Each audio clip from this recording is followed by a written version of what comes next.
Buenas noches a todos los que nos acompañan. Mi nombre es Manfred Vargas.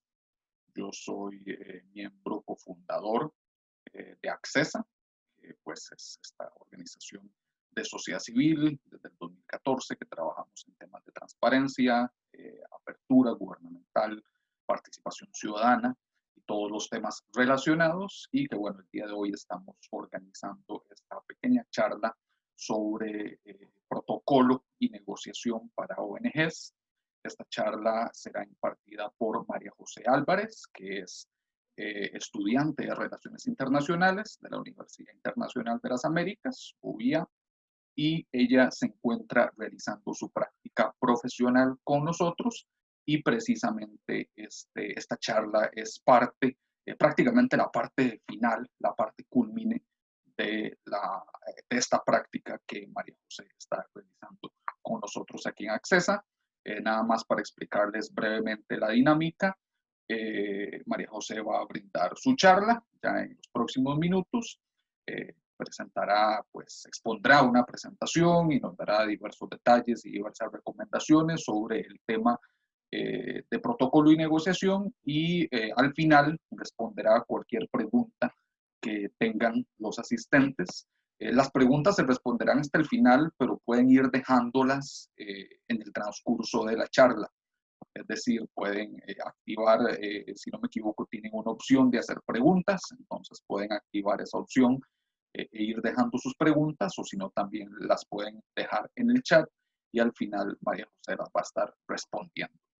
Entonces, pues sin más preámbulo, le doy paso a María José para que se presente e iniciemos con la charla.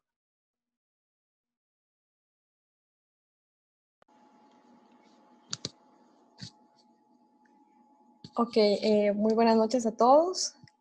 Quien haya asistido, les agradezco mucho el tiempo. El día de hoy les voy a hacer una presentación sobre negociación y protocolo internacional para organizaciones. Esto está enfocado sobre todo para los organismos internacionales, organizaciones civiles, asociaciones, para que se les facilite lo que es presentación de proyectos en busca de financiamientos, o tal vez buscar cooperación o alianzas estratégicas, porque dentro de la negociación pues existen demasiadas ramas y este es un enfoque. Dentro de los conocimientos que estoy impartiendo aquí, yo estudié en la Facultad de Administración de Empresas y Comercio Internacional en Ecuador, en la Pontificia Universidad Católica del Ecuador, y dentro de algunos cursos que también he realizado en temas de negociación, pues es lo que hoy les he traído esta presentación de la mano de los conocimientos que estoy adquiriendo acá en Costa Rica con el tema de relaciones internacionales. Vamos a empezar. Por favor, la primera. Primero vamos a hablar qué es negociar. Antes de irnos al concepto, es importante diferenciar que todos podemos conocer el concepto o cómo se negocia, pero muy pocos pueden tener las habilidades necesarias que requiere la negociación. Para darle un concepto breve, es un proceso de diálogo en la que una o más partes deben llegar a un acuerdo. Por lo general, este concepto de negociación está basado en la resolución de conflictos. Pero realmente es algo que día a día lo realizamos todos en absolutamente las acciones cotidianas que hacemos siempre. Estamos negociando al momento de que tenemos a nuestro hijo o a un amigo o algo de que necesitamos un favor o queremos que realice alguna actividad, y en ese momento empezamos una negociación, porque el proceso de negociación simplemente es tratar de ejercer un interés propio para que lo pueda realizar otra persona. El derecho lo define como la acción de negociar por decir, llegar a un acuerdo, sobre todo a personas que se encuentran involucradas en un litigio. Como les digo, esto es algo comúnmente es más utilizado para la resolución de conflictos. Pero también nosotros podemos negociar en el momento de presentar un proyecto, buscar el apoyo de algún organismo internacional o de algún estado o de otras organizaciones, que por supuesto no es lo mismo que estar tratando de lidiar tensiones, pero sí estamos haciendo un diálogo en el cual yo defiendo mis intereses y estoy tratando de explicar esos intereses a la otra persona para que decida apoyarme. Y ese apoyo obviamente va a requerir algún beneficio para la otra persona en el cual yo voy a terminar cediendo. La siguiente, por favor.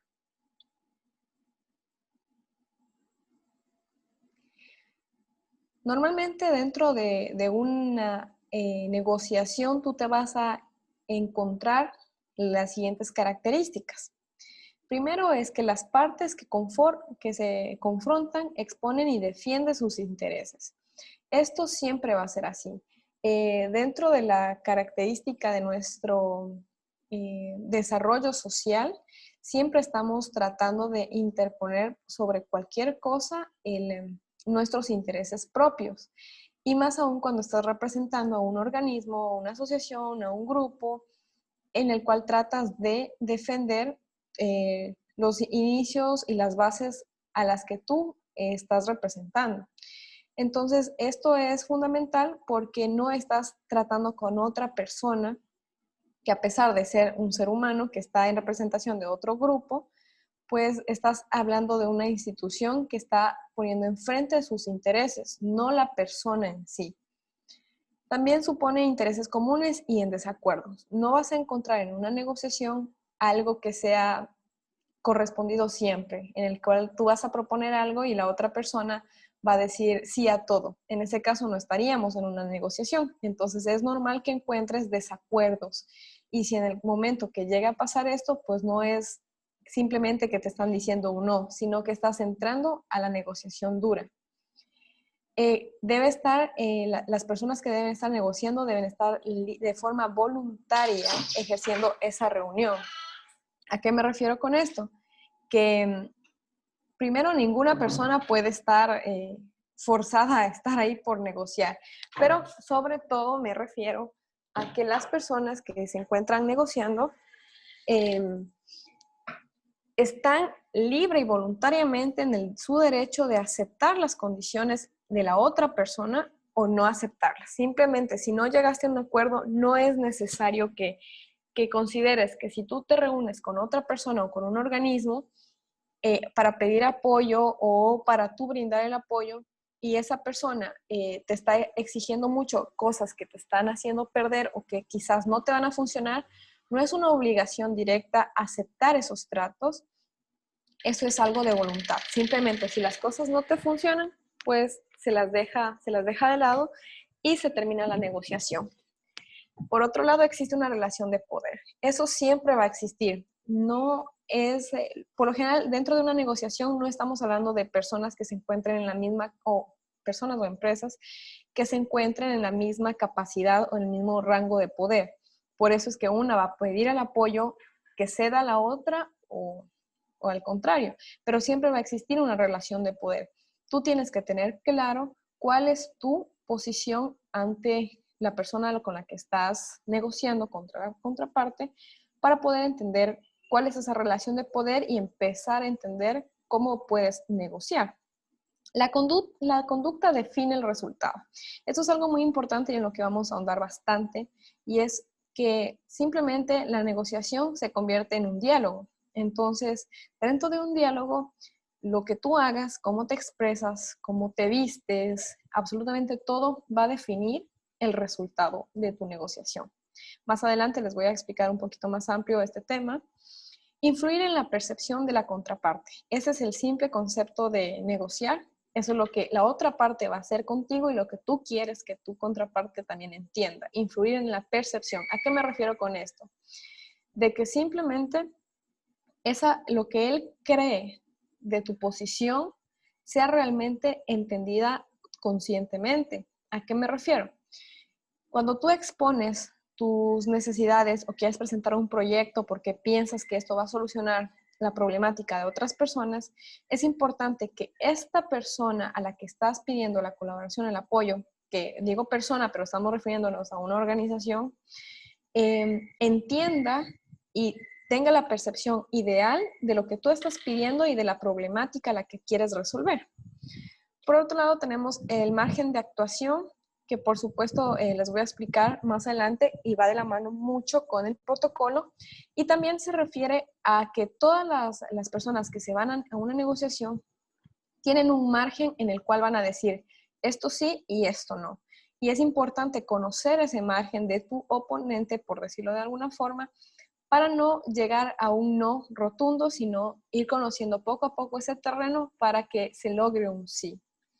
Y por último, está la solución equitativa, en la cual ya se cierra absolutamente la negociación y con la finalidad de que sea un ganar-ganar, ¿verdad? Siguiente. Estos son frases importantes que hay que tener en cuenta cuando una persona va a ser quien representa un organismo internacional. O, por ejemplo, en el caso de Costa Rica, supongamos que Accesa envía a un representante de Accesa a negociar o más bien a exponer un proyecto a un organismo internacional. ¿Para qué? Para buscar financiamiento. Y esa persona puede sentirse un poco comprometida a regresar con un trato hecho o a regresar con un porcentaje de financiamiento o a que tiene que cumplir eso. Y eso no es siempre así. Es importante y se necesita tener varias habilidades y destrezas desde la comunicación, la presentación, la exposición de la idea y una estrategia de cómo presentar esa idea. Pero en el caso de que tengas todo este conjunto de habilidades y hayas hecho todo mediante el protocolo que se hace en una organización internacional y hayas presentado de la mejor manera y estratégica y dinámicamente tu propuesta y no se consiguió lo que estabas requiriendo o lo mínimo dentro de tu margen, como habíamos hablado hace rato, es mejor no llegar a ningún acuerdo que hacer un trato injusto o que no te beneficie. Entonces ahí es importante saber qué es lo que puedo aceptar y qué es lo que no puedo aceptar y simplemente conocer bien los límites de una persona que está en representación de una organización. Siguiente. Dentro de la negociación internacional existen varios tipos de negociación.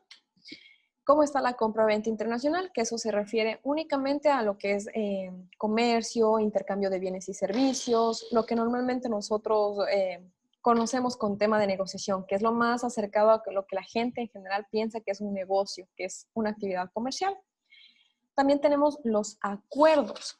En esta parte consta por lo general de un agente neutral que facilita y promueve los acuerdos entre países. Esto por lo general se hace entre estados y ya sería una persona encargada de gobierno o todo lo que tiene que ver con el tema internacional y la representación de los estados. Y también hay la parte de las alianzas estratégicas, que aquí incluimos, es un poco más global, en el cual este tipo de negociación es muy funcional para los organismos que buscan este tipo de cooperación, ¿verdad? Los aliados estratégicos. Este es un nivel complejo de negociación. Es aquella fusión establecida entre dos o más actores, que pueden ser organismos, estados, asociaciones, grupos civiles, lo que ustedes quieran. Una persona incluso puede buscar este tipo de alianza entre varios países con el fin, eso sí, de cumplir un objetivo. Esta es una negociación en la que sí o sí tienes que tratar de buscar aliados que tengan por lo menos un objetivo afín a los tuyos. No vas a tratar de hacer alianzas con cualquier organismo porque sí, ¿verdad? Deben todos tener un objetivo específico y lo principal que se van a dar cuenta antes de entrar a una negociación es si lo que me está proponiendo esta otra persona pues está dentro de mis objetivos. Siguiente.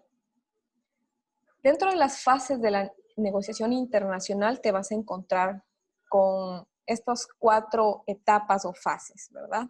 Que es el contacto, la propuesta, la negociación y el cierre. El contacto es, primero, no me refiero a contactar a la organización, más bien es la comunicación efectiva. Esto es la primera impresión que tienes con una persona ya a sentarte a negociar.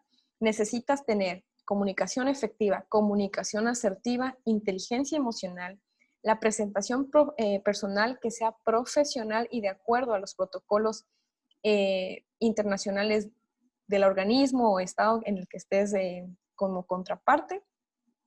Y tiene que ser cooperativo siempre. Entonces, ¿a qué me refiero con esto?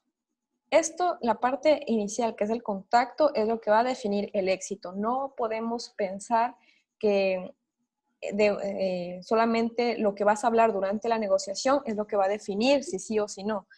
Es desde la primera impresión. Entonces, más adelante les voy a explicar abiertamente cómo tener comunicación efectiva, cómo se logra tener comunicación asertiva y sobre todo cómo tener inteligencia emocional. Eso no les he preparado en sí una filmina solo para eso, pero eso ya va también en un crecimiento personal que luego termina influyendo en lo profesional. Después tienes la fase de la propuesta. Es aquí donde tú tienes que hacer tu propuesta lo más atractiva posible. ¿Y cómo lo haces? Si tú estás buscando financiamiento, si tú estás tratando de buscar un aliado estratégico, tu propuesta tiene que estar dentro de los márgenes en los que la otra contraparte trabaja y de esa forma empiezas a hacer atractiva tu propuesta.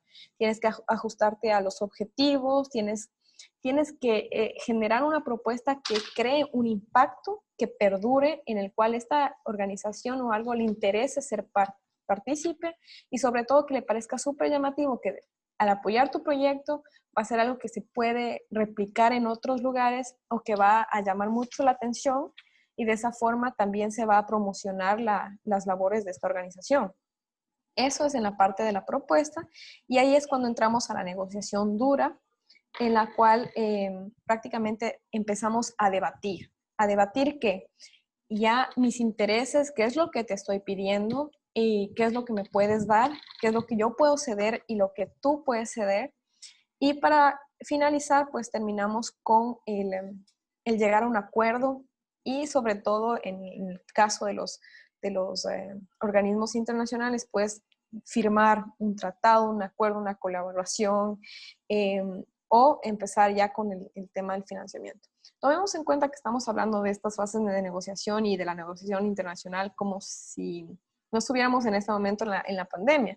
Más adelante también les tengo preparado hablando sobre cómo llevar estos protocolos de la forma virtual como lo estamos haciendo el día de hoy. Siguiente.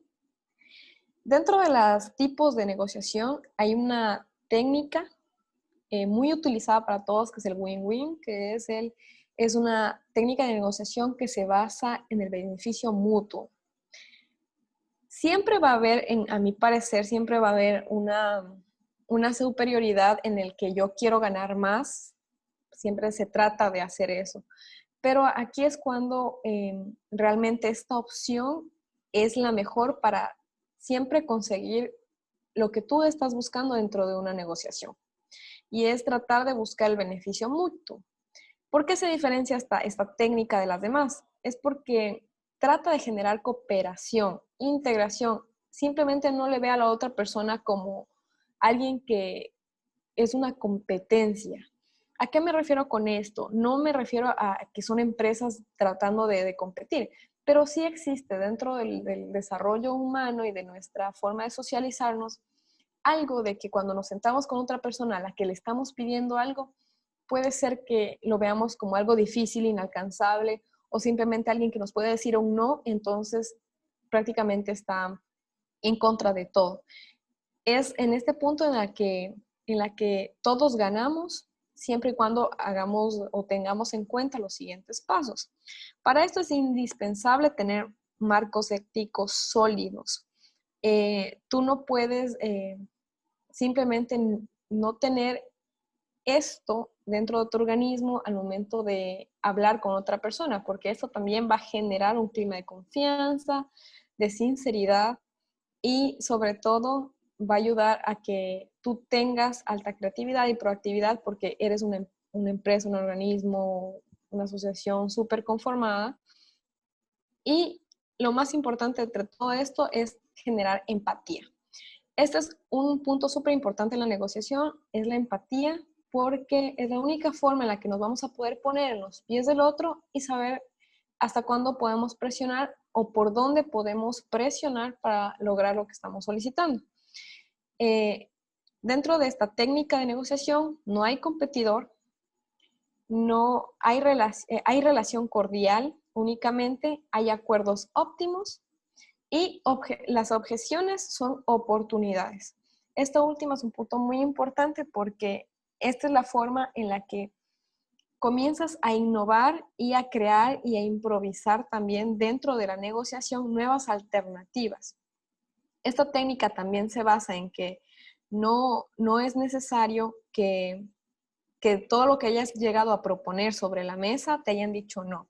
Esta es una técnica en la que te permite decir, ok, quiero esa colaboración, necesito ese apoyo o esa alianza estratégica y es momento de que si nada de esto está, no hay problema, podríamos mejor sentarnos con la contraparte y nuestro equipo técnico a desarrollar una buena propuesta para lograr ese financiamiento. Pero nunca se puede ver como algo que no se puede hacer. Esta es una de las técnicas más utilizadas, sobre todo en temas internacionales. Más aún cuando se está pidiendo el apoyo de organismos internacionales, porque es lo más fácil como de acceder y a cumplir lo que ellos están demandando. Hacer como una mesa técnica, desarrollar las ideas conjuntamente con la contraparte para también entender y entrar en el tema de empatía a lo que ellos pueden ceder, llegar a su límite y lo que nosotros también podríamos hacer. Siguiente. Esto es importante también, como les había mencionado, comunicación asertiva, comunicación efectiva, que no es lo mismo, e inteligencia emocional. Siguiente. Vamos a ver cómo tener comunicación asertiva.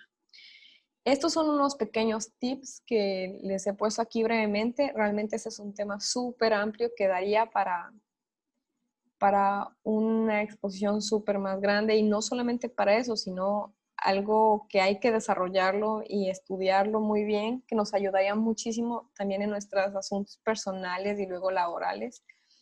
En primer punto, el contacto visual. Con la persona que tú estás hablando, eso es fundamental. El momento que tú estás en una negociación, que tú le veas a la cara, a los ojos, cuando esa persona está hablando, es importantísimo para que esta persona considere primero que hay interés y que sobre todo genera confianza de la contraparte hacia ti. Le estás prestando atención y eso como que denota cierto nivel de empatía, de decir, estoy entendiendo lo que tú me estás diciendo. También está manejar correctamente nuestra comunicación no verbal. ¿A qué me refiero con esto? Con todos nuestros gestos, nuestra forma de poner los brazos, nuestra forma de mirar, de mover la boca, de mover los dedos, de si estamos tomando agua a cada momento. Todo eso dice algo de nosotros y eso también es un tema súper, súper importante. Pero en este caso, si puedo dar una breve pincelada, pues si estás en una negociación, es mejor que tengas una postura abierta, relajada, que no se te vea tenso. Y si quieres, es mucho mejor que observes cómo se encuentra sentada la otra persona, cómo está la postura de sus brazos y tratar de lo que estás viendo, hacer un poco de eso más relajado, más abierto. Eso da mucha información de confianza, de transparencia, muchísimo, y de que tú estás ahí dispuesto a dialogar. También puedes observar nuestros gestos al frente de un espejo, por ejemplo, para practicar y darte cuenta qué tipo de gestos haces. Si estos gestos pueden considerarse agresivos, si son muy pasivos, cómo sería la correcta modulación de tus palabras para poderte referir a la otra persona. También analizar los tiempos. ¿Cuánto tiempo escuchamos y cuánto tiempo nos escuchan? Esto debe existir un equilibrio fundamental. Porque si por la contraparte está hablando y cada vez que tú hablas te interrumpe, es imposible que exista una comunicación asertiva. No va a llegar el mensaje de la forma correcta, de lo que quieres a la otra persona. Y también viceversa, si tú estás hablando o interrumpes o no no dejas hablar, va a llegar a un punto en el que el mensaje nunca va a llegar, se presta para muchos malos entendidos y esos malos entendidos van a terminar en un no y simplemente hasta ahí se llegó la negociación. Identificar correctamente nuestros espacios de intervención. Esto es fundamental. No quiere decir que mientras la otra persona esté hablando no puedas interrumpir, pero lo tienes que hacer de una forma estratégica. No puedes interrumpirle cuando aún no ha terminado la idea completa y tampoco no le puedes interrumpir porque sí. Tú tienes que tener un objetivo claro del por qué estás haciendo esa intervención y qué pregunta le quieres hacer concreta y directa a la otra persona para despejar alguna duda. Pero no puedes solamente intervenir para, por de alguna forma decir, invalidar lo que la otra persona está diciendo. Pues es el momento de hablar, de exponer sus objetivos, sus intereses y no es el momento tuyo para poder replicar lo que él está diciendo. Siguiente. Para tener una comunicación efectiva, tiene características similares, pero es distinto, ¿verdad? Contacto visual, eso es absolutamente en todo, es importantísimo el contacto visual, no estés con el teléfono mientras la otra persona está hablando. Por lo general una negociación se da en una mesa, en una cena o una mesa de trabajo. No puedes estar con tu teléfono por encima de la mesa diciéndole, sí te escucho, tranquilo, habla mientras estás viendo a otro lado o estás prestando más atención a los meseros que pasan alrededor. Eso no logra esa comunicación. El lenguaje corporal, como les había dicho, el lenguaje no verbal. Perdón, lo siento. El lenguaje corporal es esa parte en la que, como les digo, manejamos nuestros gestos, manejamos nuestras posturas y también está el mensaje claro que no se preste a dudas. ¿A qué me refiero aquí? No solamente a que tengas una buena modulación de las palabras, que seas claro, conciso, sino que trates de parafrasear, como está casi en el penúltimo punto, las cosas que tú dices, incluso para preguntar, tienes que parafrasear. ¿Esto qué nos va a permitir? Que si una persona nos dice,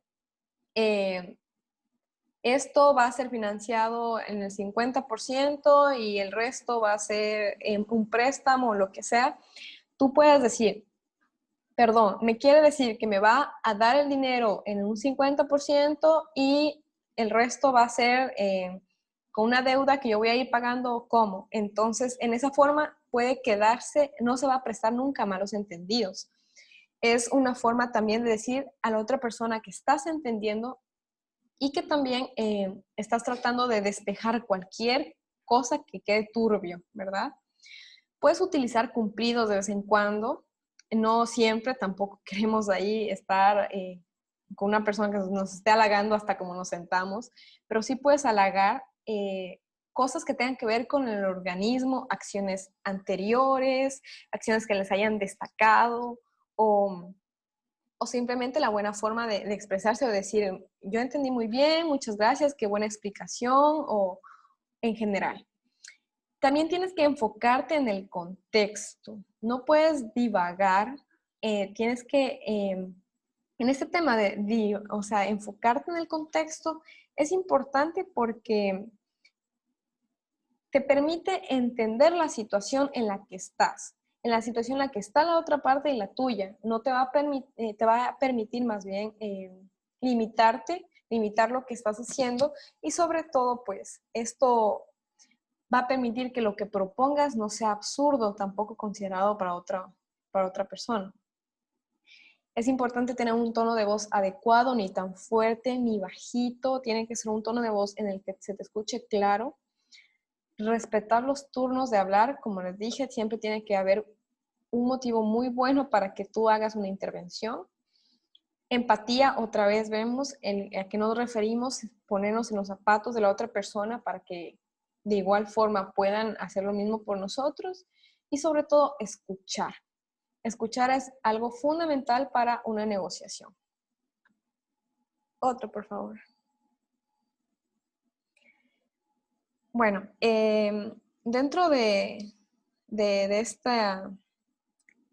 de esta charla sobre negociación, pues existen 4 principios básicos de cómo obtener un sí. Cómo obtener un sí para gestionar un proyecto, cómo obtener un sí para alianzas, cómo obtener un sí para un tratado. Y dentro de estos 4, pues vamos a empezar hablando de separar a las personas del problema. ¿A qué se refiere con esto? Pues hay que entender que sí estamos tratando con personas de carne y hueso. Y estas personas tienen emociones y valores profundamente arraigados. Y también entender que ellos tienen distintos puntos de vista. Entonces, lo primero que vamos a hacer es cambiar la percepción. Hay que buscar la realidad objetiva siempre mientras se está hablando en la negociación. Entender cómo ve la otra persona esta situación y no emitir un juicio si no te has puesto en los zapatos de la otra persona. Y sobre todo comprender si no está de acuerdo contigo. ¿A qué me refiero con que son personas de carne y hueso y que tienen emociones? Por más de que alguien representante de la ONU está sentado ahí, no es ONU. A pesar de que sí esté representando a las personas, a la final es una persona que tal vez viene de mal humor, que tal vez está cargando un problema personal, que tuvo un mal vuelo, que tiene hambre y aún no hemos comido, y que todo eso va a influir mucho en cómo te escuche y cuál es la percepción que tiene de la situación que tú estás pidiendo. Y aquí es importante entender ese punto, porque eso te va a permitir leer a la otra persona emocionalmente y crear empatía y luego decir, ok, ¿cómo está tu viaje? Tal cosa, ¿tienes hambre? ¿Te parece si primero comemos o algo? Para callar a la persona de carne y hueso, en pocas palabras, y luego resaltar el objetivo del por qué se está haciendo aquí, la realidad objetiva. ¿Para qué se vino? Se vino a negociar y esa persona va a entender en un punto en el que no depende de su estado de ánimo, sino que viene netamente a representar los intereses de una organización y no las propias. Igual forma, lo mismo hacia el negociante, o sea, hacia nosotros, al separar estas cualidades, ¿verdad? También tenemos el concéntrate en los intereses. ¿A qué se refiere esto? Bueno, se busca soluciones en una negociación. Ya que se conocen las razones del conflicto, no tienes por qué estar volviendo y ser repetitivo con el tema del conflicto, con lo que formó el conflicto. O sea, tú puedes hacer una breve introducción para decir, estamos aquí porque existe esta situación a la que queremos dar solución. Pero no es tan fundamental que te bases en toda la negociación a hablar solo del conflicto. Aquí es donde tienes que concentrarte en los intereses a lo que viniste a la negociación. Estas son las razones del por qué pasó el conflicto y esta es la propuesta. Y luego enfocarte en tus intereses para lo que fuiste a la negociación. En el caso, por ejemplo, de estados que se encuentran en conflicto entre ellos y que se sientan a negociar, lo último que quieren escuchar es por su culpa o por las decisiones de su estado, pues pasó esta situación y ahora es un problema y ahorita estamos sentados acá. Pues se puede hacer un breve contexto, pero no vas a estar durante una hora hablándole las 1000 cosas que hizo mal a otra persona y por la que esos estados actualmente están en conflicto. Simplemente una negociación es, vamos a poner una solución a un problema y eso es importante que la gente se concentre en eso y no en la problemática. Inventar opciones de mutuo beneficio. Bueno, hay una frase muy importante que es, primero debemos inventar y luego decidir. Esto en negociación es fundamental porque no es bueno ni hacer ni una crítica ni conclusiones prematuras, nunca. ¿A qué me refiero? En este punto de la negociación, por lo general, ya van a estar habiendo ciertas propuestas de la contraparte en lo que se puede hacer y lo que no. Si esa parte te dice, no, mira, tú me pides financiamiento del 80%, yo solo te doy el 50%. Y hasta ahí. Entonces, tú no puedes hacer ni juzgar, ni criticar, ni nada prematuramente sin pensar que le puedes plantear otra forma para que aumente ese porcentaje. Entonces no puedes simplemente irte con lo primero que te dicen. No, tienes que generar ideas en conjunto con la otra parte. Cuando tú ya has presentado todos tus papeles por encima, que ya les voy a explicar un poquito cómo también juega fundamental el protocolo en la negociación.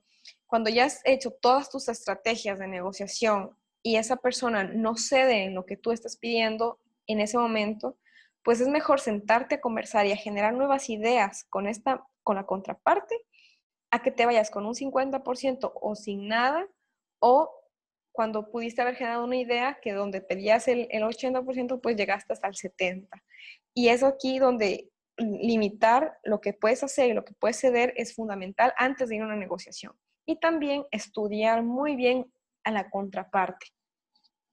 Y por último está la aplicación de criterios objetivos.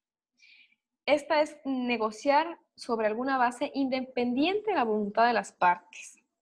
Es el momento de razonar y estar abiertos al razonamiento de la otra persona y no ceder nunca a la presión. Tenemos dentro de nuestro, como digo, conocer nuestros márgenes, conocer nuestros límites. No podemos irnos por otros lados y comenzar a ceder a la presión de que, como les había dicho al inicio, pues me estoy quedando sin negociación, no están cediendo, solo quieren el 50%, y que esa presión te haga aceptar algo que no sea a largo plazo algo bueno. Hay muchas empresas, ahorita me voy a hablar un poco de empresas que cuando piden socios estratégicos o para impulsar un emprendimiento o algo, por lo general lo piden a personas que tienen recursos o a empresas ya grandes y realizadas. Y en el momento de que realizan toda su estrategia de negociación y su convencimiento de tratar de vender su idea de la mejor forma, pues ¿qué pasa? Que a la final dice, no, ¿sabe qué? Yo no le voy a financiar eso, o ¿sabe qué? Deme el 60% de sus acciones, yo le doy la plata que me pide y todo.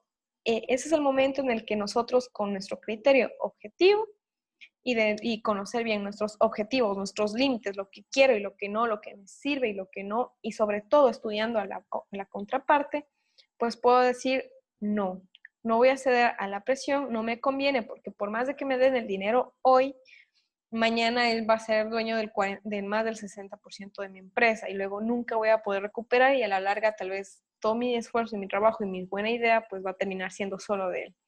Entonces, aquí es importante no ceder a la presión, no dejarse guiar y tener una aplicación de criterios objetivos eficientes y súper claros para la persona. Es muy probable que pase que hay otras, que te encuentres con personas demasiado poderosas a ti o organismos demasiado gigantes a tu organización y creas que por eso pues puede generar cierta presión. Lo importante es impedir llegar a un acuerdo en el que deberíamos haber rechazado. Eso es importante conocer y tenerlo claro dentro de una persona que sabe negociar. Siguiente. Ok, vamos al protocolo para negociación. Como les digo, no puedo dejar de lado y hablar de protocolo y aparte de negociación, sobre todo para organismos internacionales o que tienen un enfoque internacional o que de alguna forma buscan el apoyo internacional. Esto es fundamental para no ofender a la contraparte, para hacerlo sentir en casa, para crear un ambiente de confianza y para no generar ciertas tensiones. Esto por lo general las personas encargadas de protocolo de, por ejemplo, presidencia, me refiero al Poder Ejecutivo, el protocolo de la Asamblea Legislativa, el protocolo de las internacionales, las multinacionales, pues eso lo tienen claro porque a la final pues, se van a estar relacionando con muchos países de muchas regiones, de varias culturas. Y es importante conocer que para la negociación es fundamental estudiar a fondo la cultura y la tradición de la contraparte. Tienes que estudiar cómo se saluda, cómo se presenta, cómo se debe organizar las reuniones de esa persona, cuáles son las pautas de comunicación que requiere la otra persona, cuáles son cómo se realizan las comidas de negocios para esta negociación con esta contraparte y qué tipo de regalos se le puede hacer y sobre todo cómo tengo que vestirme. Yo sé que actualmente estamos en una realidad un poquito más abierta en la que ya, o sea, se ha visto internacionalmente incluso que ciertos protocolos ya no se siguen, pero si nos vamos a tratar de buscar apoyo internacional, colaboración, financiamiento, es importante saber que hay culturas muy fuertes que tienen sus valores súper arraigados y que tú, por más de que te sientas como mejor ir en, en ropa deportiva o en ropa casual a una negociación, es posible que termine ofendiéndose la otra parte porque también tienes que respetar su cultura. Entonces ahí es cuando vamos con identificar esos países que van a tener cierto trato especial dentro de una negociación. La siguiente, por favor.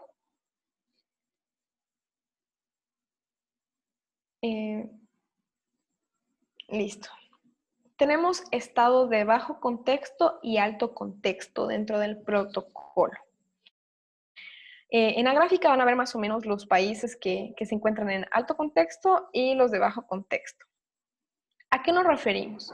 Las culturas de bajo contexto son aquellas que transmiten lo que desean de forma directa y concreta. No les gustan las ambigüedades, no les gusta de que parezca esto negro y blanco, plomo gris o algo. Aquí es una sola cosa. Países como Estados Unidos, Australia, Holanda. Las culturas de alto contexto, en cambio, les importan mucho las actitudes y las circunstancias. Ahí es donde entra muchísimo el protocolo, porque la actitud tuya, por más de que tengas comunicación asertiva y tengas comunicación efectiva e inteligencia emocional, si tú no conoces la cultura de cómo realizar una reunión de negocios, quiénes pueden asistir, qué colores puedes usar al momento de vestirte, qué tipo de comida, a qué hora les gustan las reuniones, cómo los traten, pues eso define demasiado, sobre todo en países orientales como China y Japón. Bueno, dentro de los de bajo contexto se trata con igualdad, pues un ejemplo, ¿verdad? A todos, no importa si son compatriotas o extranjeros. Por ejemplo, si tú te reúnes con una persona de Estados Unidos y él llega de viaje a Costa Rica, tú lo recibes, lo saludas, todo bien, das un apretón de manos, te sientas y le tratas cómo estás y están comiendo, cada quien ordena su comida favorita y se acabó. Esto no pasa con los países de alto contexto, que como les dije, los países orientales sobre todo. A ellos les gusta que el extranjero sea tratado súper exclusivamente, con preferencia. Les gusta que la comunicación no sea directa a ellos, sino sea de forma indirecta y suave, con un tono de voz más suave. Como que demandan un poco más de respeto. Y eso no se debe a que se crean superiores, simplemente que ellos consideran, por ejemplo, que alguien que viaja para negociar debe ser tratado de esa forma. Entonces, no tenemos que verlo desde un punto ofensivo, sino entender y comprender la cultura de ellos, pues si queremos requerir pues de su colaboración. Segundo, por favor. El saludo y la presentación. Es preferible utilizar palabras en el idioma de la contraparte, sobre todo para el saludo y para la despedida.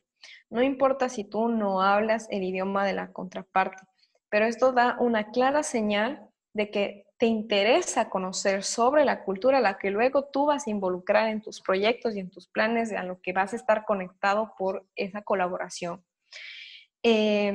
También eso les da un poco de confianza y les hace sentir bien. Es importante medir lo que se dice y se hace frente a la persona que se va a dar la negociación.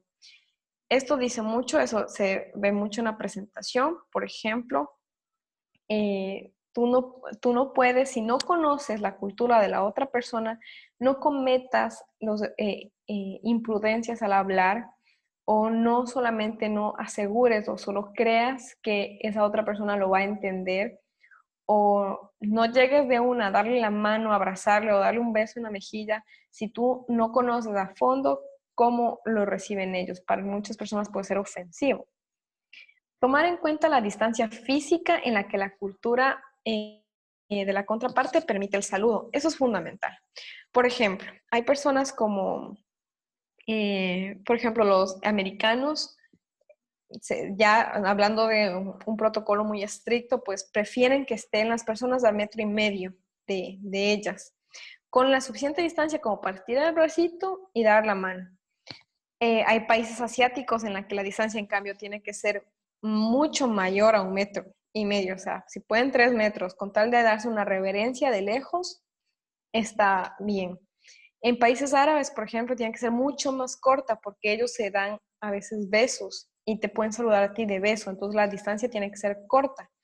Es importante saber que si tú no estás acostumbrado a saludar de beso en una negociación y un árabe, por ejemplo, se acerca y se acerca demasiado porque te va a dar un beso, tú no des un paso hacia atrás jamás, porque eso puede parecer ofensivo. No puedes tampoco, si es que alguien se acercó demasiado y tú estás a punto de saludar y presentarte a la contraparte, no puedes dar un paso atrás porque sientes que se fue muy encima.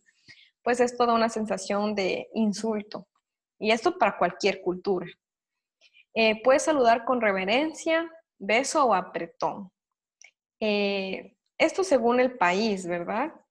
Y por lo general el apretón también varía según los países, si es muy fuerte, muy suave, cuánto tiempo, todo eso es importante conocerlo para no quedar mal también y que la otra persona sepa que le estudiaste antes de que te lo encuentres.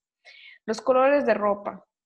Este es un estudio súper, súper grande en el cual tendríamos que ver cada país, cada organismo, de dónde viene la organización, de dónde está la persona que viene a negociar. Porque, por ejemplo, para algunos en la cultura asiática, que tú vayas vestido de rojo, por ejemplo, si yo voy con un vestido rojo a negociar, pues les parece muy ofensivo.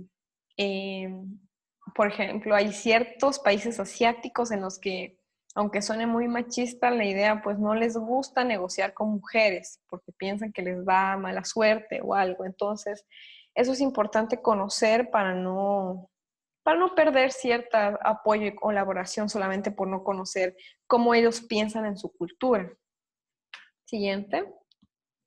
En este cuadro, por ejemplo, estoy hablando del apretón de manos.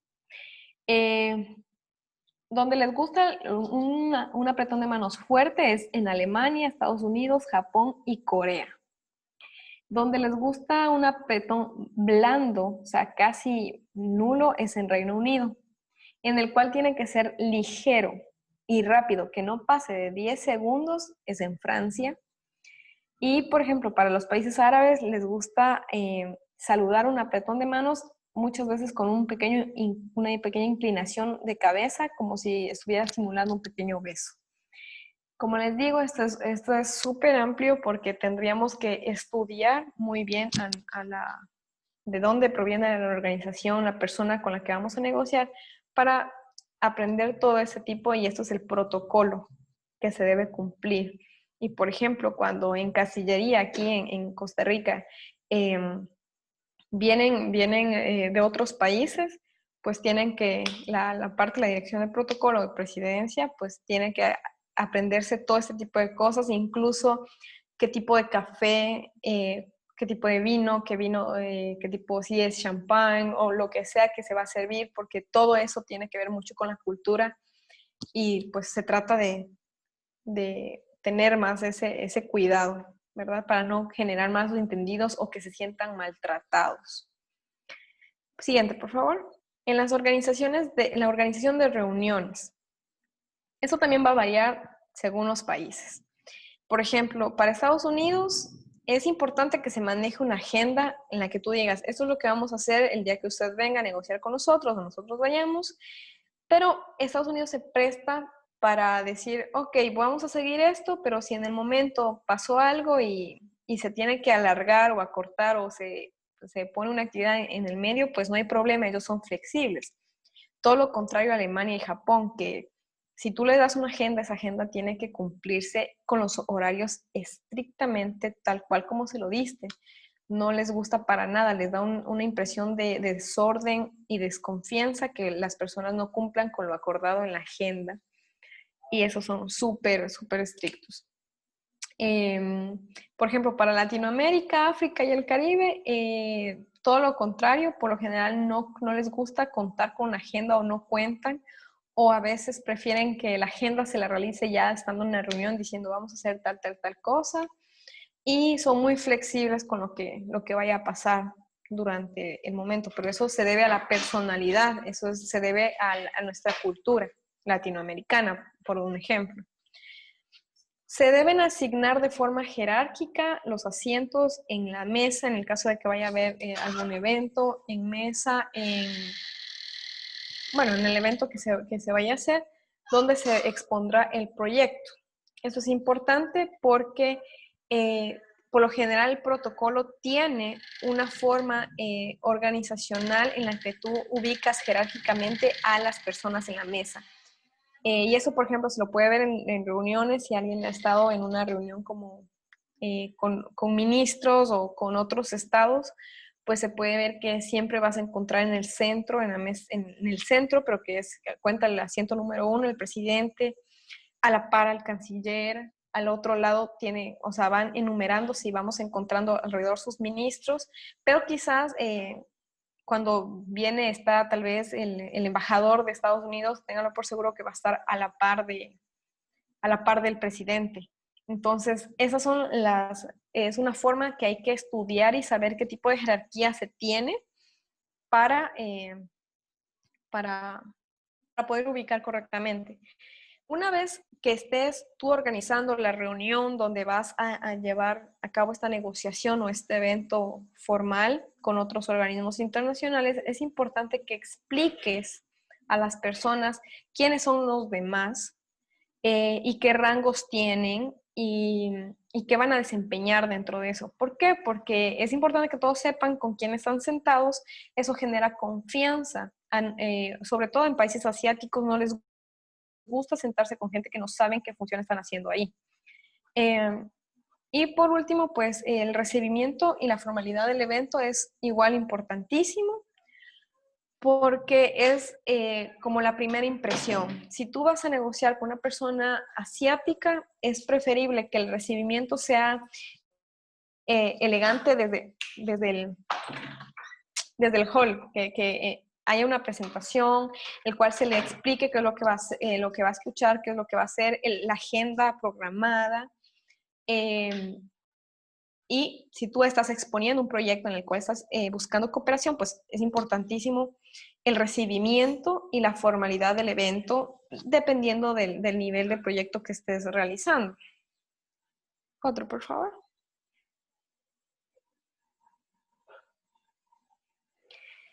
El tiempo y la puntualidad también va a depender mucho de las culturas. Tenemos culturas monocrónicas y culturas policrónicas. Como ven en este cuadro, pueden visualizar las diferencias de estas. Por ejemplo, las monocrónicas se hace una sola cosa a la vez, a diferencia de las otras que se pueden hacer muchas tareas simultáneamente. Los primeros son los compromisos con las fechas y plazos son prioritarios, como les había dicho, el tema de agenda, como para los asiáticos. Las fechas y plazos son un objetivo revisable, como los americanos. Compromiso con la tarea que se realiza, las personas monocrónicas. Lo otra, compromiso con las personas que se encargan de la tarea. Bueno, aquí brevemente podemos ver una vez identificado el de alto contexto y bajo contexto, vamos a poder saber qué tipo de país y qué tipo de cultura en tiempo y puntualidad estamos manejándonos para, según eso, respetar y hacer sentir lo más cómodo posible y no insultar a la otra persona y lograr pues nuestros objetivos. Siguiente. Bueno, esto es como un último punto que es importante. Como pueden ver la imagen, ahí vemos a una persona semi vestida. Esto es algo que incluso ha destacado un montón en redes sociales porque incluso hay un video muy gracioso de un abogado en plena corte en boxer mientras está ahí hasta la juez y todo este tipo de escándalos que hay. Entonces es importante mantener un protocolo dentro de las videoconferencias también. Primero, tener un orden de participación. Es importante que se exponga la agenda antes de empezar la videoconferencia, se explique cómo se puede participar, cómo puedes opinar para no interrumpir. También se realiza la presentación de los presentes para saber con quiénes están tratando. Es importante señalar los espacios para preguntas para que no exista igual una interrupción y luego la comunicación no termine siendo la mejor. Mantener los micrófonos apagados si otra persona está hablando, eso es importante. Vestirse de acuerdo a la ocasión, de cuerpo entero, sin importar que en ese momento no estás usando cámaras, que en ese momento solo se te da la cara. A veces puede pasar cualquier cosa y pues se te va a ver como todos los videos que hemos visto. Enfocar la atención de forma adecuada. Si una persona va a exponer ideas sin necesidad de compartir una pantalla como el día de hoy, es importante que atrás de mí no exista todo un circo que llame más la atención de lo que yo estoy diciendo. Esa es la forma de enfocar la atención a lo que quiero decir y lo mejor es tener un fondo neutro que no llame la atención y no desvíe, sobre todo la atención de las personas que están oyéndome y viéndome. Por último, es normal que todo pueda pasar si estás desde casa. Eso es, por supuesto, normal. Se ha visto incluso que muchas personas que representan a un estado o a organizaciones internacionales, pues ahora lo están haciendo todo por videollamada. Y de vez en cuando, pues, un niño llora o el bebé viene a pedir que le den atención o el perrito está ladrando o todo. Esto es una circunstancia normal. No se puede escandalizar por esa situación. Hay que también generar esa empatía de entender la situación de la otra persona. En lo que más se pueda, pues se va a tratar de llevar esto lo más solemne y claro posible, pero si en el caso llega a pasar esto, pues es algo muy normal que nos ha hecho vivir esa nueva normalidad. Y en este momento pasamos ya a nuestra sección de preguntas y en las que yo podría responder y en las que cualquier persona que quiera agregar algo también está abierto. Sí, por acá en la parte de preguntas de la plataforma, ya tenemos un par de preguntas. La primera es si hay algunos tips para correos electrónicos que debamos tomar en cuenta en términos, me imagino que en términos de protocolo y demás. Entonces, por el lado de correos electrónicos, ¿cómo sería lo más adecuado de comunicarse con contrapartes? Ok. La primera pregunta está sobre algunos tips para correo electrónico. Pues bueno, es importante que dentro de los mensajes que nosotros enviemos en correo electrónico mantengamos la formalidad. No importa si la otra persona es tu amiga del alma o tu mejor amigo o incluso tu esposo o quien sea. Es importante que el momento de intercambiar correos electrónicos que tenga que ver con algo de la organización o plantear una cita o algo que tenga que ver de forma laboral, es importante mantener esa formalidad.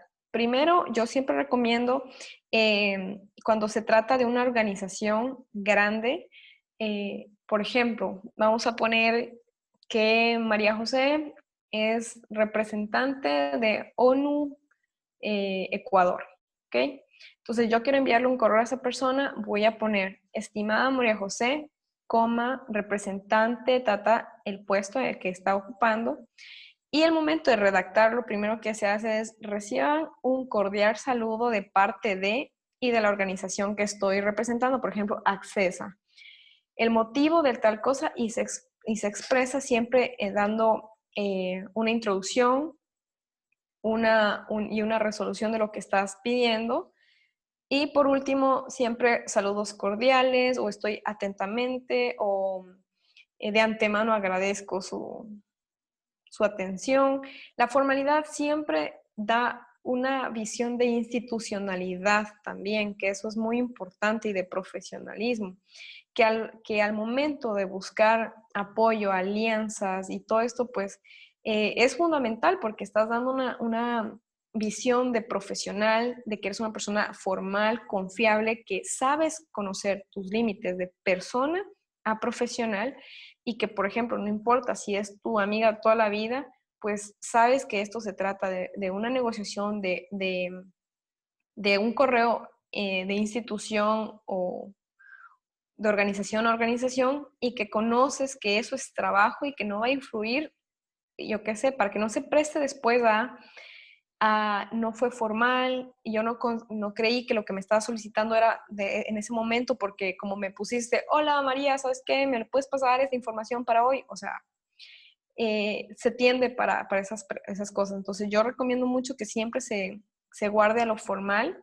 En lo que sí me gustaría que sean muy concisos, eso sí se recomienda mucho, o sea, porque también abrir un correo que tiene 2 páginas también satura, y no se le da prioridades, porque dices, esto está muy largo, lo leo después y allá queda.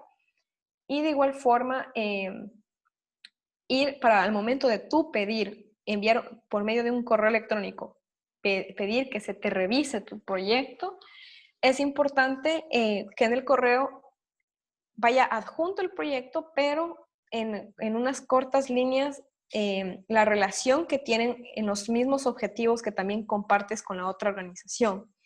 De esa forma va a despertar interés, y se va a analizar con más brevedad el proyecto. Y la otra pregunta, si eso respondió, pues me gustaría que me lo digan.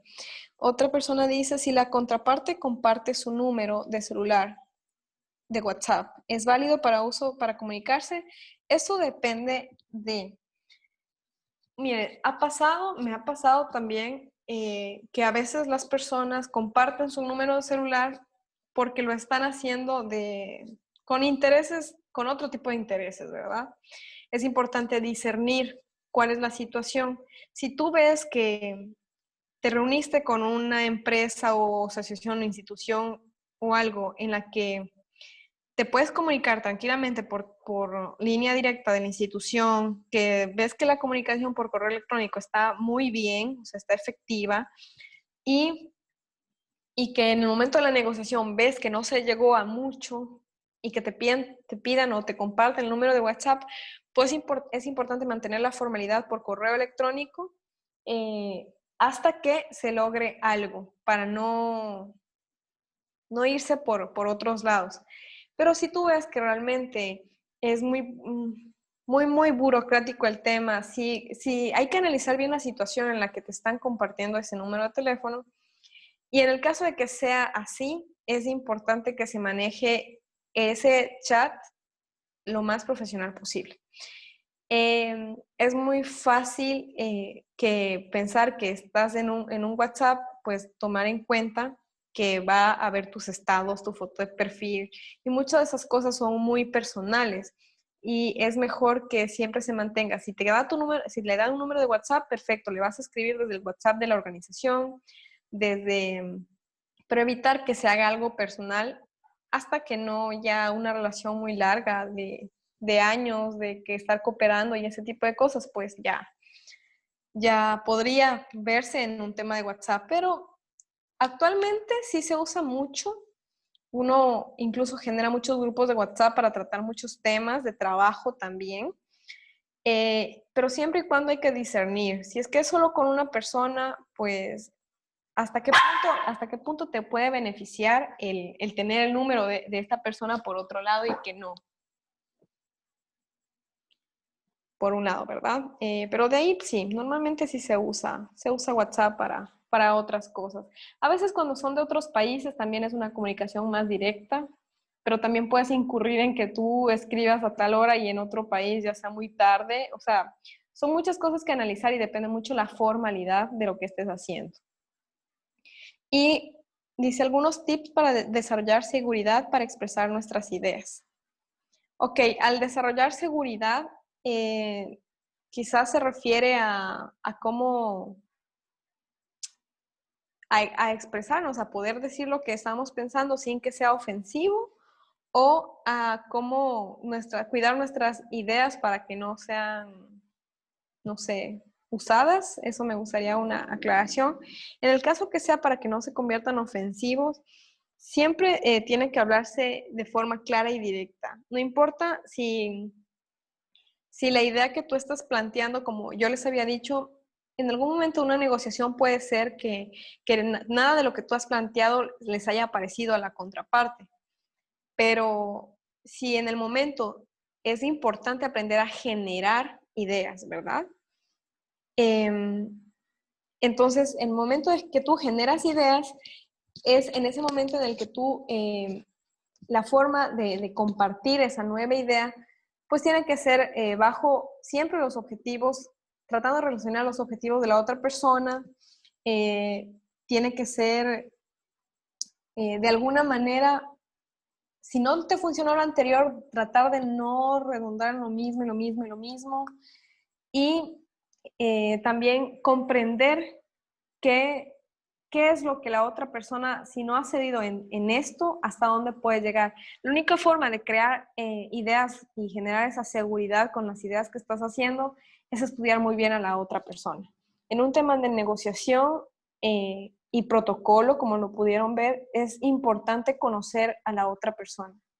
No podemos o sea, tratar de esperar a ver con quién me siento a negociar, sino haberla estudiado anteriormente. Y no me refiero a que estén como acosadores, ¿verdad? Pero sí a que se pueda saber de qué país viene, cuánto tiempo está trabajando, eh, si trabaja en esta organización, entonces debe tener más o menos estos ideales, y de esa forma generar ideas que pues representen una buena negociación y algo seguro, ¿verdad?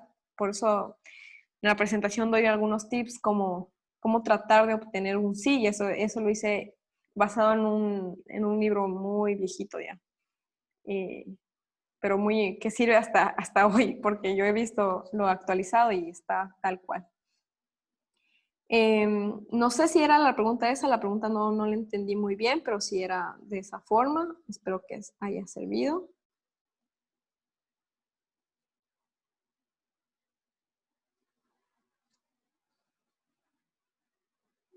Yo creo que hasta ahí estamos, de mi parte.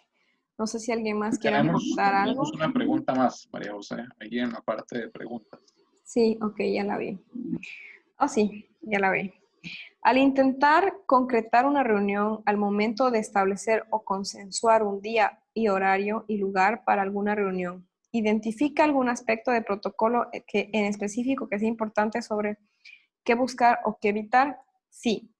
Por ejemplo, eh, algo que es importante, como les he dicho hasta ahorita, cuando tú sabes con quién te vas a reunir, es más fácil saber qué ambiente, qué lugar y qué horario hacer la reunión. Algo muy común de los ticos, por decirlo, que yo me he dado cuenta, es que les gustan las reuniones o lugares donde también se dé comida. Eh, y esto creo que es cultural, porque también así son algunas personas colombianas, los ecuatorianos también nos gusta donde hay comida, pero también donde hay bebida. Entonces, son cosas culturales tan sencillas como esas. Entonces, tú dices, me voy a reunir con una persona ecuatoriana. Yo sé que a ellos les gusta que haya comida o una bebida, ya para la negociación. Entonces, ¿qué vas a buscar? No digo que vayas y busques un restaurante, una soda, algo así, no. Dentro de la formalidad, un lugar donde se destaque la comida, un lugar donde las bebidas sean mejores, muy buenas. Y si es para una negociación en un tipo cóctel, pues hacerla mejor tarde-noche. Si va a ser una persona en la que la cultura de ellos, pues les gusta la comida y todo, pues hacerlo a mediodía con un buen almuerzo. Todo eso va a generar que se sienta en casa, que sienta en confianza. Algo que me acuerdo que en una clase de negociación aquí ya en Costa Rica, en la universidad, una profesora me contaba que cuando México vino a negociar con Costa Rica, dice que alguien le dijo que estaba, o sea, ellos dijeron, hay que ponerle a los ticos una mesa así llena de comida, porque les gusta mucho que haya comida, comida exótica, comida, o sea, rica, que haya comida. Entonces, ellos se habían encargado de hacer eso y pues ahí estábamos. Yo me acuerdo haber ido a una reunión para cooperación internacional de la Embajada de Ecuador con la de Dubái y que nos llena, o sea, yo decía, ¿será que ellos son así con todos o por qué? Pero nos llenaron la mesa también de comida, porque los latinoamericanos tendemos a sentirnos cómodos cuando estamos comiendo, cuando hay comida alrededor, nos sentimos más en casa, eso genera seguridad y lo que podrías evitar es generar incomodidades. Por ejemplo, si yo te digo que yo me siento más cómoda con un buen almuerzo mientras converso contigo, eh, preferible que sea una comida más común, por ejemplo, una lasaña o algo donde me pueda servir una pasta o algo, a que me lleves a un lugar donde vendan sushi, porque tú no vas a saber si yo sé usar o no los palitos chinos, no vas a saber si yo como pescado, o alguna de esas cosas. Entonces, para evitar ese tipo de cosas, pues irse a lo simple a veces es muchísimo mejor, a lo seguro también. Y de esa forma, pues yo no me siento incómoda que luego no pueda ni concentrarme en hablar contigo porque también estoy pensando como persona cómo, cómo esto, qué pido en este lugar, sino como nada de esto. Por eso creo que el punto más importante de una negociación es conoce a la otra persona.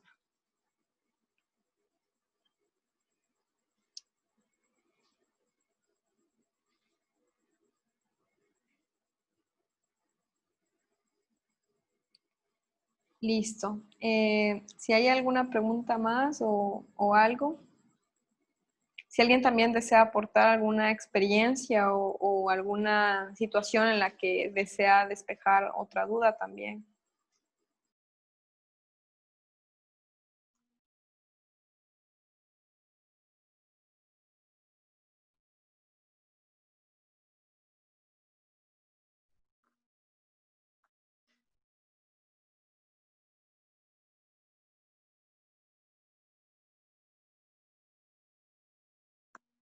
Creo que no, creo que ya estamos. Listo, entonces con eso yo les agradezco mucho el tiempo para todas las personas. Espero que esto les haya servido para no hacerlo muy largo porque realmente es un tema muy, muy grande. Pues he decidido acortar y simplificar lo más posible, pero cuando gusten, pues la poca o mucha experiencia y conocimientos, pues pueden preguntarme también por aparte. Este es un tema muy bonito, creo que es fundamental para que todas las personas lo tengamos claro, sobre todo si estamos involucrados en tema de relaciones internacionales o, o comercio internacional. Y espero que les haya gustado. Muchísimas gracias. Muchas gracias, María José. Y sí, precisamente, pues nosotros que somos de organizaciones de sociedad civil, usualmente, pues si negociamos con alguien o si estamos en una reunión o o en algún tipo de agasajo con algún personero de un organismo internacional o incluso un gobierno extranjero, una embajada extranjera, pues usualmente estamos en esa necesidad como de solicitar, ¿verdad? Usualmente estamos ahí porque queremos generar una alianza, queremos explorar posibilidades de financiamiento y pues bueno, muchas veces nos ocurre que no tenemos como esa expertise, no tenemos como ese conocimiento sobre cómo deberíamos tratar a este tipo de personas, cómo deberíamos manejarnos, o sea, cómo deberíamos proyectarnos. Y pues bueno, en ese sentido, precisamente ese era el objetivo de la charla de hoy que nos dio María José, como les mencioné, como parte de su práctica profesional que está realizando en Accesa. Y pues bueno, en ese sentido esperamos que haya sido de utilidad para todos los presentes. Y pues nada, agradecerles por acompañarnos el día de hoy, agradecerle a María José por la exposición que nos brindó y pues bueno, estamos en contacto. Muchas gracias. Muchas gracias igualmente.